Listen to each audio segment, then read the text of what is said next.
Segunda Carta de Pedro, capítulo 1.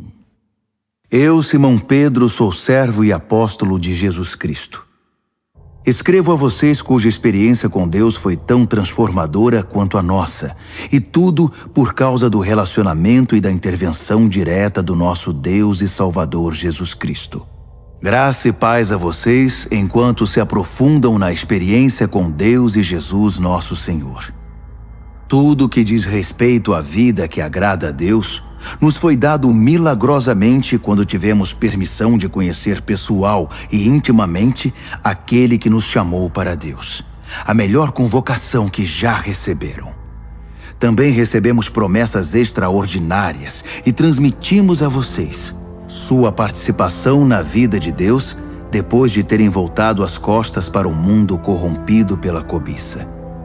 Portanto, não percam tempo em edificar sobre o que receberam, preenchendo a base da fé com bom caráter, entendimento espiritual, disciplina vigilante, paciência entusiasmada, admiração reverente, amizade calorosa e amor generoso. Cada dimensão interagindo com as demais. Com essas qualidades ativas e aperfeiçoadas em sua vida, a grama não vai crescer debaixo dos seus pés. Nenhum dia passará sem sua recompensa enquanto vocês amadurecem na experiência com o Senhor Jesus. Sem essas qualidades, vocês não poderão distinguir o que é certo e esquecerão que sua antiga vida pecaminosa foi totalmente cancelada. Então, amigos, confirmem o chamado de Deus a vocês, que foi escolha dele. Não abram mão disso. Façam isso agora e terão vida sobre um terreno firme, com ruas pavimentadas e o caminho aberto até o reino eterno do nosso Senhor e Salvador Jesus Cristo. Ainda que vocês conheçam toda a verdade e a pratiquem sempre, o prêmio é tão grande que não vou deixar nem por um minuto de chamar a atenção de vocês sobre o assunto. Esta é a tarefa de que fui incumbido, mantê-los acordados sempre. E é o que vou fazer enquanto viver. Sei que vou morrer em breve, o Senhor deixou isso muito claro para mim.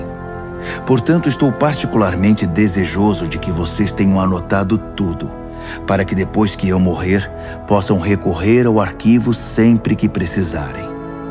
Vocês sabem que não estávamos delirando quando apresentamos a vocês os fatos concernentes ao retorno do Senhor Jesus Cristo com poder. Afinal, nós comparecemos à pré-estreia.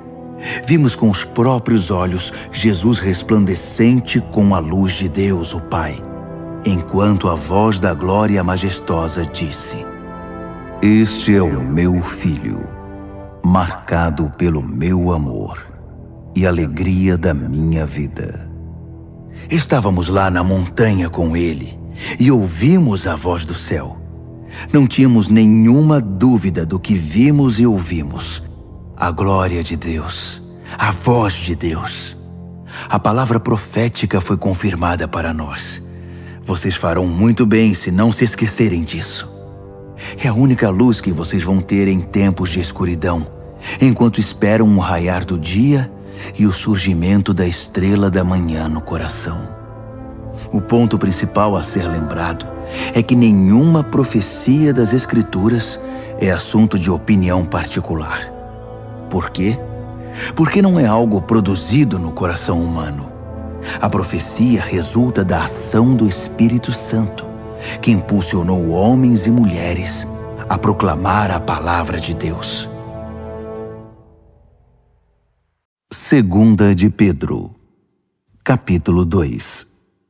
No entanto, havia também profetas mentirosos entre o povo, assim como há mestres mentirosos entre vocês. Eles provocam divisões destrutivas, jogando uns contra os outros, e como cachorros mordendo a mão de quem deu a eles a chance de ter sua vida de volta. Eles se lançaram numa ladeira, escorregando para a destruição, mas não sem antes recrutar uma multidão de seguidores iludidos que não conseguem distinguir a mão direita da esquerda. Eles dão má fama ao caminho da verdade. Só se preocupam consigo mesmos e jamais dirão nada, nada que traga algum benefício. Só querem explorar vocês. É lógico que não ficarão impunes. Eles caminham para o precipício, porque Deus nunca esteve do lado deles e não permitirá que essa situação continue indefinidamente.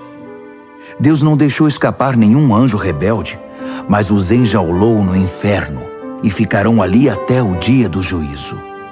Ele também não deixou passar a maldade do mundo antigo. Providenciou o dilúvio para fazer a limpeza, resgatando apenas 8 pessoas. Noé, a única voz de justiça, era um deles. Deus decretou a destruição das cidades de Sodoma e Gomorra. Tudo o que restou delas foi um monte de cinzas.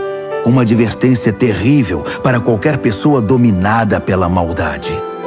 Mas Ló, um homem bom, quase enlouquecido pela imundície e pela perversão sexual daquelas cidades, foi resgatado. Cercado de podridão moral dia após dia, aquele homem justo vivia em aflição constante. Pois Deus sabe como resgatar os justos dos ataques malignos e como manter os ímpios na mira até o dia do juízo. Deus está especialmente irado contra esses mestres que vivem na imoralidade, viciados numa vida decaída. Eles desprezam as autoridades verdadeiras, preferindo seguir seus instintos e governar a si mesmos. Egocêntricos e insolentes, não hesitariam em difamar a mais esplêndida das criaturas. Nem mesmo os anjos, superiores a eles em tudo, ousariam difamar os outros diante de Deus. Eles não passam de animais selvagens, predadores por natureza. Mas assim como abatem os outros com suas blasfêmias, também serão abatidos. No final serão derrotados. A maldade deles vai se voltar contra eles mesmos. Eles são tão desprezíveis e viciados no prazer que vivem em orgias e se embriagam em plena luz do dia. São obcecados por adultério e são compulsivos em todo tipo de pecado. Não hesitam em seduzir quem se mostre vulnerável. A especialidade deles é a cobiça. São mestres nisso. Almas mortas. Eles saíram da estrada principal e agora andam sem rumo. Tomaram o caminho de Balaão, filho de Beor, o profeta aproveitador e especialista em maldade. Mas Balaão foi interrompido no meio desse caminho perverso. Um animal falou com voz humana e evitou a loucura do profeta. Esses mestres não têm nada a oferecer. São fontes secas, nuvens de tempestade espalhadas, guiadas por um buraco tenebroso do inferno. Seu ensino não passa de conversa fiada, mesmo assim são perigosos. Os que estão prestes a escapar dos caminhos errados são os mais suscetíveis ao seu apelo sedutor. Prometem liberdade aos novatos da comunidade, mas eles mesmos são escravos da corrupção. Pois se são viciados em corrupção, e são mesmo, são escravos dela. Se eles escaparam do cortiço do pecado depois de ter uma experiência com o Senhor e Salvador Jesus Cristo e escorregaram de volta para a velha vida, então a situação deles é pior que no começo. É melhor não conhecer o caminho de Deus que andar nele e depois retornar, repudiando a experiência e o mandamento santos. Eles comprovam o provérbio: o cachorro volta ao seu vômito. Ou o porco lavado procura a lama. 2 de Pedro, capítulo 3. Meus prezados, esta é a segunda carta que escrevo a vocês. E as duas cartas têm o propósito de manter sua mente em estado de atenção, para que não se esqueçam do que os profetas falaram, nem da ordem do nosso Mestre e Salvador transmitida pelos apóstolos. Para começar, vocês precisam saber que nos últimos dias, os zombadores viverão os seus anos de glória. Reduzindo tudo ao nível mais baixo, eles nos provocarão. Então, o que aconteceu com a promessa da vinda de Cristo? Nossos antepassados estão mortos e enterrados, e tudo está como sempre esteve desde o primeiro dia da criação. Nada mudou. Eles convenientemente terão se esquecido de que muito tempo atrás, todas as galáxias e o nosso planeta foram trazidos à existência do caos das águas pela palavra de Deus. E ela trouxe o caos de volta no dilúvio que destruiu o mundo.